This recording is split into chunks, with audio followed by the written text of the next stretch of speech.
তুই এই জায়গাটাকে খুঁজে পেয়েছিস। তো কিভাবে খুঁজে পেয়েছিস আমাকে সেই গল্পটাই এখন শোনাবি। হাই, হ্যালো, শুভ দুপুর। আমার মনে আছে আমার বাবার সঙ্গে আমরা ফেরি পার হতাম। আমারটাকে আবারও আমি পার হচ্ছি, শুধুই মনে পড়ে 1 নম্বর ঘাট থেকে আমি পার হচ্ছে, ভাবছি যে এটা দিয়েই তো আমি বাসে করে বাইপাস দিয়ে এখান দিয়েই আমরা যেতাম ফেরি পার হয়ে। তো একদিন অটোতে উঠছি, দেখি সবাই বলে আলাইপুর আলাইপুর আলাইপুর। একটা রোড থেকেই সবাই দেখি ভ্যানে উঠছে। তো আমার কেন যেন একটু অবাক হলো যে আমি একটু যাব। তো দেখি ভ্যানালা বসে আছে, আমাকে বলছে যাবেন। আমি তো আলাইপুরের নামটাই ভুলে গেছি। তখন আমি বলছি হ্যাঁ যাব।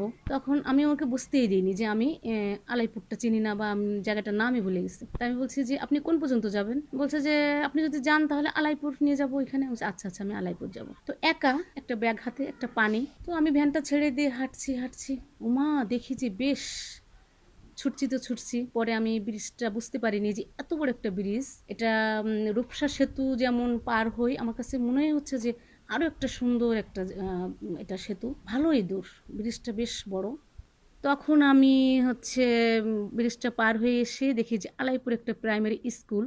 এসে হাঁটতে হাঁটতে বেশ ভালো লাগছে। তো আমি ভাবছি যে আমার একটা বন্ধু আছে, ওকে ভাবছি যে ও খুব ট্রাভেল করে আসে ঘুরে, আমি বেশ ওকে নিয়ে আমি এখানে ওকে নিয়ে আসবো বন্ধুকে। তখন এসেই দেখি একটা চায়ের দোকান, আঙ্কেলকে বেশ ভালো লাগছে। উনি তো বললো যে মামনি তুমি কোত্থেকে আসছো, কি ব্যাপার। আমি বললাম যে আঙ্কেল আমি চিনি না, অচেনা, মনে করেন পথ ভুলে চলে আসছি, কিন্তু বেশ ভালো লাগছে আপনাদের এখানে। আমার এসেই দেখি যে একটা ছোট্ট পুকুর, আরে ঠান্ডা, ভীষণ ঠান্ডা। আরও মনে হলো যে আমার বন্ধুকে এখানে আনবই। তখন আমি এখানে আঙ্কেলের এখানে আমি চা খাই না একদম, দুপুরবেলায় আমি 2 কাপ চা খেয়েছি, একটা রুটি খেয়ে বেশ ভালো লাগলো, পুকুরটা দেখে ঠান্ডা। তখন আঙ্কেলকে বললাম যে আঙ্কেল আমি ইনশাল্লাহ আমার বন্ধুকে নিয়ে এখানে আমি আবার আসবো। এই আমার একটা নতুন তো একটা দেখা যাচ্ছে জায়গাকে আমাকে আপনি চেনা। যে আমাদেরকে এখানে মানে দেখে বললেন যে আমাদের এখানে খাওয়াই নিয়ে আসি, কি কই মাছ রান্না করছেন না? কই মাছ আর কাঁচকলা। কাঁচকলার কই মাছ রান্না করছেন, আপনাকে অনেক ধন্যবাদ। এই আলাইপুরের মানুষগুলো সবাই মনে হয় অনেক ভালো। না ভালো, আমরা সত্যি কথা, আমরা ভালো গ্রামে বাস করি, আমরা অত ফ্যাস দোষ বুঝিনি বাবা। হ্যাঁ, আল্লাহর কাছে এই শুক্রিয়া জানাবেন যে সবাই ভালো, হ্যাঁ সবাই তাই ভালো। না?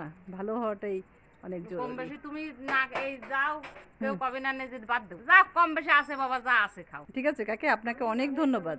দোয়া করবেন আমাদের জন্য। হ্যাঁ, এই যে কাকার হাতের এখন রং চা আমি খাবো। এই নিয়ে 3 কাপ চা অলরেডি শেষ করেছি। ভালো লেগেছে, মানুষটাকেও যেমন ভালো লেগেছে, চাও ভালো লেগেছে। আমার নামটা আমাকে একটু বলো। ফজুর রহমান নাম। মাহফুজুর রহমান। হ্যাঁ। মাহফুজুর রহমান, এই কাকাকে চেনো? হ্যাঁ চিনি। আচ্ছা আচ্ছা। অনেক আগে থেকে। উনি উনি কেমন মানুষ? ভালো, অনেক ভালো।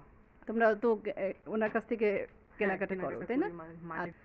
আর তুমি হলো এইখানকারই স্থানীয়? হ্যাঁ, এই জায়গায় থাকি, ছোট থেকে এই জায়গা থাকি। মানে এই জায়গাটার নাম আবার একটু আলাইপুর। বলো তো। সরি, আলাই। আলাই। এটা হলো খুলনার একটা জায়গা, আলাইপুরে। এইখানে তোমার সঙ্গে পরিচয় হয়েও ভালো লাগলো। কাকা সম্বন্ধে একটা মানে বার্তা দিলে, এটাও আমার ভালো লাগলো।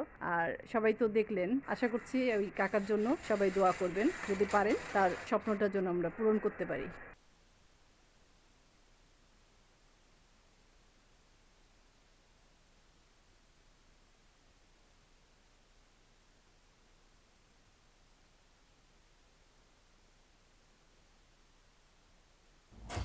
আমরা এই ছোট্ট চায়ের দোকানে বসে আছি, কারণ এই দোকানের কাকা এখন চলে গেছে জোহরের নামাজের জন্য।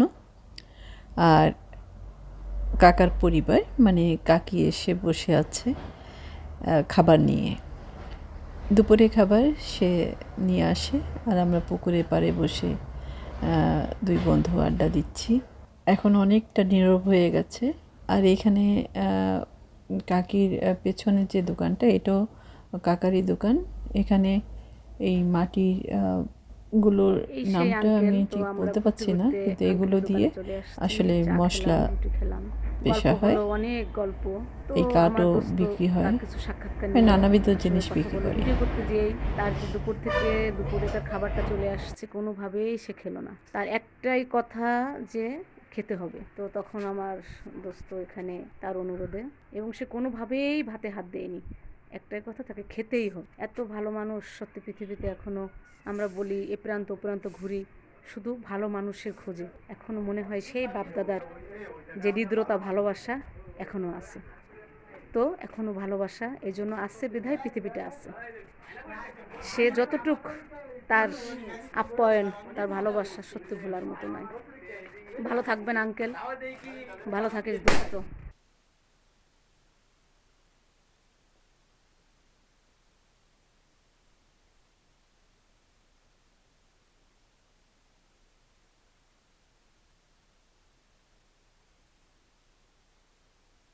চায়ের দোকান, চায়ের দোকানে একজন কাকা থাকেন।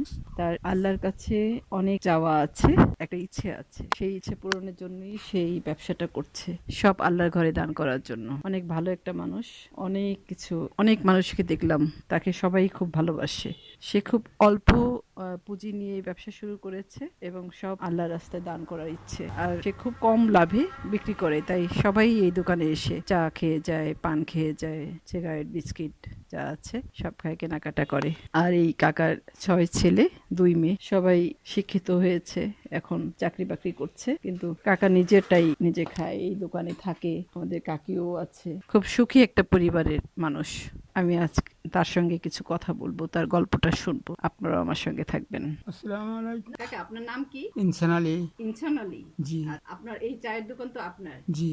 আপনি কতদিন ধরে এখানে আছেন আর কেমন চলছে ব্যবসা আমাকে একটু জানান। ব্যবসা মোটামুটি ভালোই, আল্লাহ পাকের ইচ্ছা আমি আসি আল্লাহর রাস্তায়, এইটাই আমি। আর ওই মসজিদে নামাজ পড়ি, আল্লাহ আল্লাহ করি, এই আল্লাহ যেন আমার এই পথেই প্রতীক বানায়, এইটাই আমি চাই আল্লাহর কাছে। মানে আপনি লাভ কেমন করেন ব্যবসায়? লাভ সীমিত লাভ হয়, সীমিত কোনো রকম লাভ হয়। মানে এই ব্যবসাটা করার উদ্দেশ্যটা কি? সংসার উদ্দেশ্য চালানো? না, উদ্দেশ্য আল্লাহর রাস্তায় খরচ করবো। মানে সংসার চালানোর জন্য তো আপনার না খরচ করতে না হয় না, না তাই না? না, আর একটু আশা আছে যে না, আমি একটু হজ করবো এই আল্লাহর দরবারে, আমি এইটাই, যাতে আমি এতে করতে পারি, এইটাই আমার আল্লাহর কাছে কামনা করি। আপনি মানে আগে কি করতেন? আগে ওই ব্যবসা করতাম। কত বছর থেকে ব্যবসা শুরু করেছিলেন? ব্যবসা ধরেন স্বাধীনের পর থেকে আমি বন্ধ হই, স্বাধীনের পর 2-4-10 বছর পরে হয়তো বন্ধ হয়েছে, সঠিক আমার নাই, ঠিক নাই, তাতে ধরেন 10-15-20 বছর আগের থেকে ব্যবসা বন্ধ আছে। ছেলেবেলে যখন মানুষ হয়েছে তখন তাই বন্ধ হয়ে গেছে। আপনার তো 8জন ছেলে মেয়ে, তাই না? আর তো ওদেরকে তো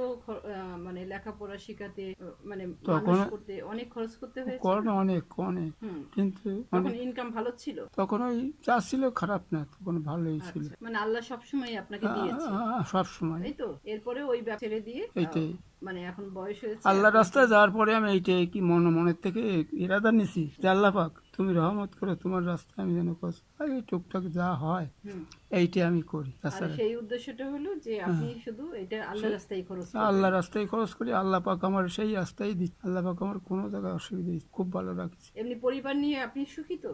সুখী, খুব আচ্ছা, সুখী। মানে আল্লাহ আপনাকে সবকিছুই দিয়েছে। সবসময় আল্লাহ পাক আবার- যেভাবে রাখবে আমি এইভাবেই খুশি, যেভাবে রাখবে। এখন আপনার মানে শেষ ইচ্ছে হলো আছে যে আপনি একটু হজ করবেন, হাসপাতাল। তাই না? এইটাই এইটাই আল্লাহর কাছে আমি এই কামনা। আর আল্লাহ আপনার স্বপ্ন পূরণ করবে, কারণ আপনি যেভাবে সততা নিয়ে ব্যবসা করছেন, অল্প লাভে এত মানুষ আপনার কাছে আসছে, নিশ্চয়ই আপনার কাছে তারা পাচ্ছে। এই চাও বিক্রি করছেন খুব কম টাকায়, পানও যেখানে 10 টাকা সেখানে আপনি নিচ্ছেন 5 টাকা, তাই না? এরকম করে খুব কম লাভে মানে ব্যবসা করছেন। আশা করছি আল্লাহ আপনার স্বপ্ন পূরণ করবে, আর আপনি ভালো থাকবেন, সুস্থভাবে বেঁচে থাকেন, আল্লাহ। সেই শুভকামনা থাকবে। আল্লাহ আরো বরকত দিক। আপনারা এতক্ষণ তার কথা শুনছিলেন, সবাই তার জন্য দোয়া করবেন। আর এখানকার ঠিকানাটা কি আলাইপুর গ্রাম, একটু জোরে বলেন। আলাইপুর গ্রাম, রূপসা উপজেলা। আসলে এই কাকা লেখাপড়া করেনি, এই জন্য নম্বরটা মুখে বলতে পারছে না, কিন্তু আপনি নম্বরটি একটু ধরেন। এই নম্বরটি কি আপনার ছেলের নম্বর? না, আমার পরিবারের নম্বর। পরিবারের নম্বর? হ্যাঁ। আচ্ছা আচ্ছা, এইটা একটু এইটা একটু মুখের কাছে ধরে নেন। না, এইটা মানে মোবাইলটা ধরেন, হ্যাঁ, আর ওই নম্বরটা রাখেন। হুম। ঠিক আছে, আপনাকে যদি কেউ সহায়তা করে, আপনি নম্বরটা এখানে দিয়ে দিচ্ছি। আমি কিন্তু জানতে পারবো না, কারণ আপনার কোনো নম্বর আমার কাছে নেই। আপনি মানে যে যদি কেউ সহযোগিতা করে তার জন্য আপনি দোয়া করবেন মন খুলে, ঠিক আছে? কখনো যদি কেউ সহযোগিতা করে আপনি মন খুলে তার জন্য দোয়া করবেন, যেন তারও স্বপ্ন পূরণ হয়। কারণ একটু একটু সবাই তো আর অনেকটা কিছু দিতে পারবে না, কেউ হয়তো অল্প কিছু দিবে, এরকম করে অনেক দিবে। সবার জন্য আপনি দোয়া করবেন। আমি কিন্তু কখনোই জানতে পারবো না, হয়তো বা আপনার সঙ্গে আমার আর কখনো দেখা হবে না, কারণ আমি অনেক দূরে এসে আপনাকে খুঁজে পেয়েছি, আপনার গল্পটা শুনেছি। আপনি আমাকে আপনার গল্পটা যেটুকুন বললেন আমি অনেক খুশি হয়েছি এবং আপনার চাটাও অনেক ভালো লেগেছে। আর আপনার এখানে এসে এই পুকুরের পাড়ে কোনো ফ্যানের বাতাস নেই, প্রাকৃতিক একটা পরিবেশ। আল্লাহর কি রহমত যে এখানে একটু এত গরমেও একটু ঘামিনি, এত ইনশাল্লাহ ভালো গরম হবে লেগেছে। না তো। হ্যাঁ, এই জন্যই আল্লাহ যেন আপনার স্বপ্নটা পূরণ করে আমি সেই শুভেচ্ছা জানাচ্ছি। আর সবাই আপনারা চাচার জন্য দোয়া করবেন। আসসালামু আলাইকুম। ঠিক আছে কাকা, তাহলে আপনার কিছুটা আমি জানলাম, আমি এর বেশি আর জানতেও চাচ্ছি না। আল্লাহ যেন আপনার স্বপ্নটা পূরণ করে। আল্লাহর কাছে দিই আর সবাই আপনারা এই চাচার জন্য দোয়া করবেন, সে যেন তার স্বপ্ন পূরণ হয় এবং এটাই করে। আল্লাহর কাছে সে সুস্থ সবল ভাবেই আল্লাহর কাছে পৌঁছতে পারে।